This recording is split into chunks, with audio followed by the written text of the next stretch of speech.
कराची और बाकी सिंध और बलूचिस्तान के साहिली इलाकों में बारिश के बायस बनने जा रहा है। कल से तेज़ बारिश का इम्कान है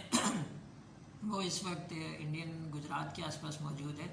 और अगले 12 से 18 घंटे में वो जब सी में दाखिल होगा तो उसकी शिद्दत में मज़ीद इजाफा होने का इम्कान है और उसके नतीजे में फिर मानसून हवाएँ ज़्यादा शिद्दत के साथ दाखिल होंगी और कराची समेत पूरे सिंध में और ख़ासकर लोअर सिंध में उसमें ठट्ठा बदीन, हैदराबाद, कराची, मीरपुर खास, थरपारकर, जामशोर और दादू और फिर आगे चल के बलूचिस्तान की तरफ लसबेला और मारा, बसनी, गवादर, इन सब एरियाज़ में तुरबत पंजलूर तक तेज़ बारिश का इम्कान है और किसी वक्त खासी मूसलाधार बारिश होगी और उसके नतीजे में इन सब जगहों में अर्बन फ्लडिंग का ख़दशा हो सकता है।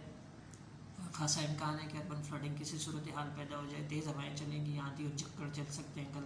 कल और परसों, खासकर जो स्पेल है बड़ा हैवी स्पेल है तो उसके साथ साथ झक्कड़ भी चल सकते हैं। 35 से 40 नॉटिकल माइल की स्पीड से हवाएँ चल सकती हैं और समंदर भी काफ़ी रफ रहेगा। समंदर में तूफ़ानी रहेगी इसलिए कि लो प्रेशर एरिया खासा शिद्दत वाला होगा